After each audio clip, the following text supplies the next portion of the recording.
Hi, Elijah. It's so nice to have you on the show. How are you doing today?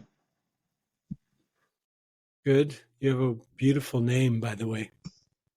Thank you, my boss. According to the Bible, you're my boss. Okay, Oh, yeah. Elijah. Well, Yeah, I am. yeah. I am quite excited to have you on the show for some reasons. All right. Firstly, my interest in knowledge seeking. I believe in order to transition from a chaotic situation to that of a beautiful one, it takes the application of knowledge, quality information. And you see, the second reason why I'm Mm, excited to have you on the show is for the sake of my audience. You know, there are a lot of informations out there, and my audience trusts me for quality information. And that's why I was so yeah. excited when I came across your profile, because I believe after our conversation, my audience will send me a lot of thanks. Thank you for inviting Elijah. I believe that. So, Mm. let us get started with your introduction, Elijah. Talk to us about your journey, your personal journey, your professional journey. Then afterwards, I've gotten Mm. some beautiful questions for you. Okay, Elijah, over Okay. to you. Well, I think the personal and the professional for me have always been mixed. Um, I don't think I've ever done anything out in the world that wasn't like some kind of medicine for me personally. Um, I've never actually had a real job, to be quite honest. And before I was doing what I do now, I was a musician. So, I think at the heart of my journey is the search for unity, to be the person I'm meant to be this life, to fulfill what I've come for. Um, and in the process of doing that, part of that role is helping other people to do that. So they're always sort of mixed in together. So that's a short description uh, of my journey. Amazing. I love that. I love that. The fact that you are helping other people be who they're meant to be. And this is how I can put it. Yeah. More like you are after the fact that we were born for a particular purpose and we've got to live for that purpose. I got that. And you see, purpose happens to be one of my favorite words because I believe that everything on this planet weren't just created accidentally. They all serve a purpose, including Mhm. humans. So that's going to make the Yeah. conversation very, very interesting because I really love that about you. So, shall we get started with the questions, Elijah? My boss. Sure. Okay, so so let us talk Didn't about. Elijah say Jesus is coming? Isn't he the one that predicted Jesus is y- y- coming? Yeah. Yeah, yeah, yeah. He was a badass. He like slaughtered people and stuff because he slaughtered the infidels. But anyway, go he, on. he came back anyway. He came back as John, remember? He came back in the New Yeah. Testament. Okay. Yeah. Okay, so let us talk about trauma and conditioning. What is trauma and what Yeah. is conditioning? Can you talk to us about that? Yeah. Sure. I'll weave. I hope I don't get ahead of your questions, but I'm going to weave a few things together. First of all, I think we're all born with an original configuration, a blueprint, everybody's original, unique blueprint. And I don't mean like you're meant to be a king or something. Like it can be it's about a state of consciousness, a way of being yourself in the world. But trauma is the experience of anything that you experience that you could not resolve. And so that configuration of energy, something gets locked up and held until it can be released. So that original configuration changes, and then the direction of your life also changes because your original configuration is like an acorn that has an oak tree in it. So when you have trauma, you stop being able to go to where you're supposed to go. And until you can release that, you end up in this repeating pattern of whatever happened that you couldn't resolve. But conditioning is a little trickier because it's kind of like a day-to-day thing. It's a drip, drip, drip, and sometimes it's community or parents or society, and not even with the worst intentions. Somebody's trying to, make sure you survive. But conditioning is often training people away from who they are in favor of something that somebody else has said. So if you're really going to fulfill your life's purpose, you have to release that original energy so that it can travel correctly. I was going to say something else. Let me throw it out and you can just see if it's answering another question. But you were talking about animals and unique purpose, and you said it's your favorite subject. One of the things I've been doing is breath work for 35 years, and all over the world. Actually, you had told me you're in West Africa. I've even worked with people in Kenya, like people from all over the world. So all of your internal organs, they're unconscious. We're animals. So you don't have to remember to be alive. You don't have to remember to tell your organs to work. But you can't really control them because your animal self is unconscious. It can't choose. But the lungs is the one organ that you can either not just forget about it and you'll breathe, or you can actually choose to breathe. And I think the difference between us and animals is that we can choose to fulfill our purpose or not, and you can choose to breathe or not. So breath work is the conscious choice to breathe. And I use that because it's the power of existence. It's the power of God is giving you life to help people to release trauma. Powerful, powerful. I got that. And you mentioned the breath I work. feel like you were dropping into a trance there, and you were just I decided to stop I, and make I, sure that I you're tell still in you, charge. I tell you. Yeah, I wanted to confirm. You mentioned the breath work. Is it I don't know if I'm going to pronounce Yeah, this correctly, but please. Is it Effiji? effigy, Okay. Which effigy. word is that? Is it? Can you explain what does that mean?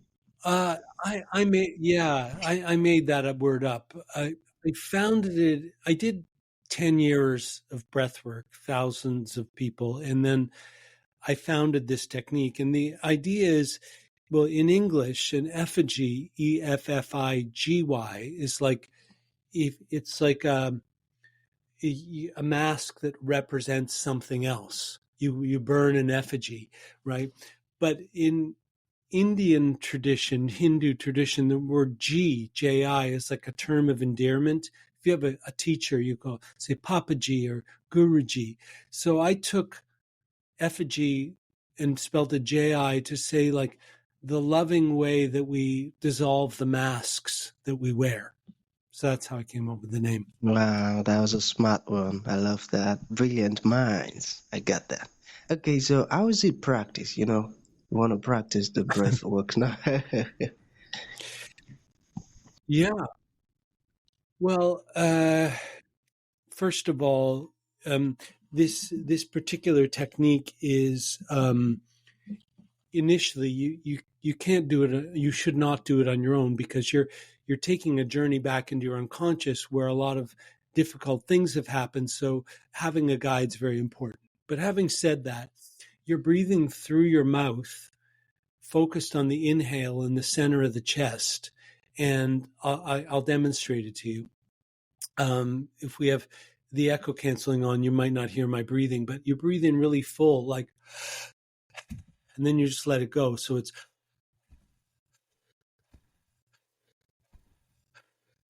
right here.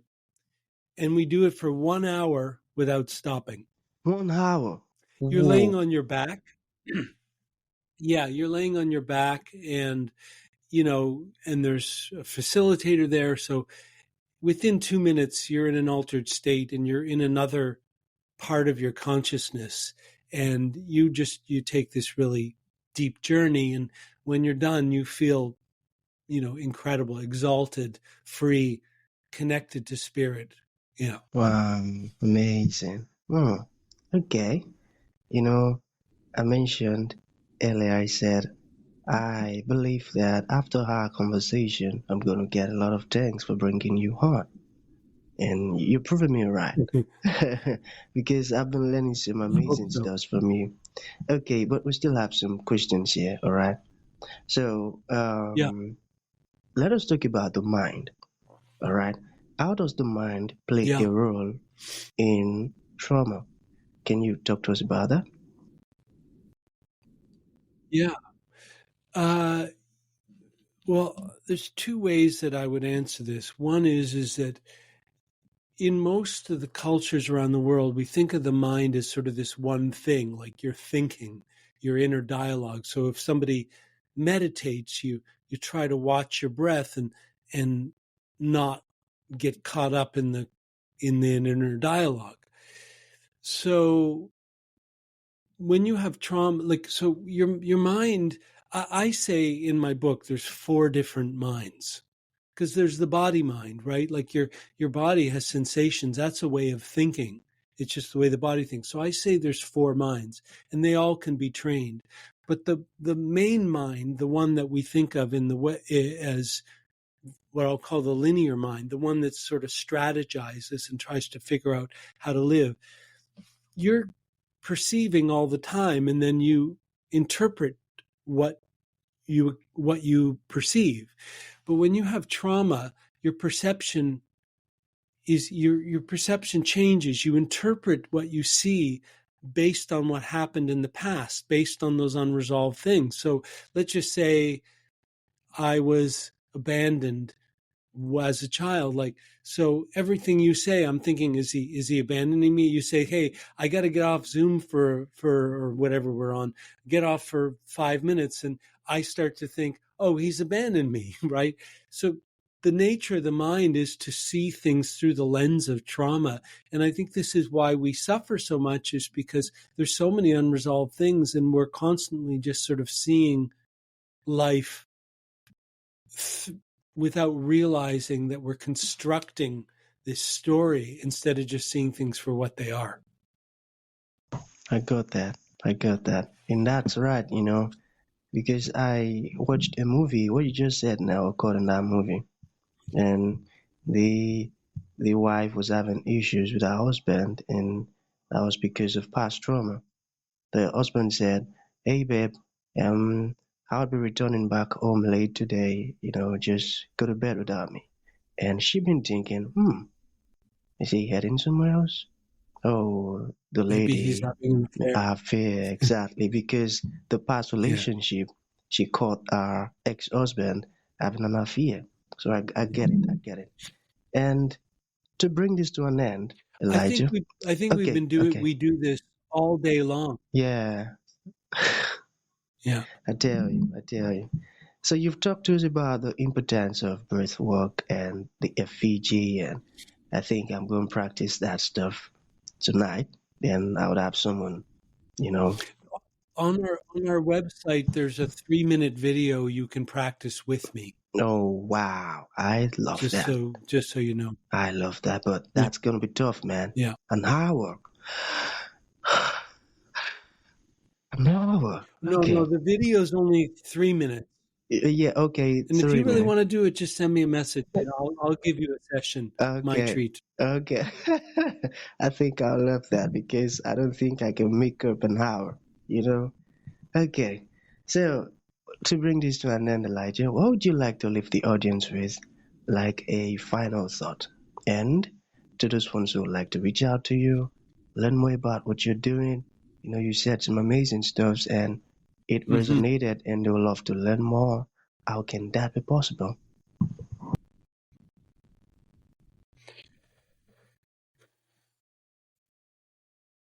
I have powerful tools.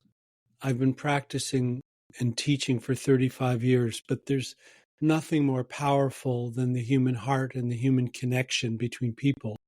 And I'm just turned 60 this year. So to me, the most important thing is that connection. And, you know, I care about people. So if you need help in some way, you can just go over to my website and poke around and send me a message if you need something, and I'll direct you in some way. That 3-minute track we did, that I just put that up in the last couple months. It's the first time we've sort of done that because most people are scared to do an hour. I mean, I've worked with tens of thousands of people, so there's no side effects to doing it for an hour. But the part of you that's afraid of it is the reason to do it. But if you just want to taste it, go on the website and do the 3-minute practice, because it'll blow your mind. You'll just be in shock at how powerful it is. It is. I got And it's that. free. It's free. Thank you for that. So that's going to be the end of the show, Elijah. Thank you for coming and thank you for sharing those powerful words with us. Yeah. I truly appreciate it. Thank you, man. Thank you. I enjoyed it a lot. You're a sweet man. That was a beautiful one.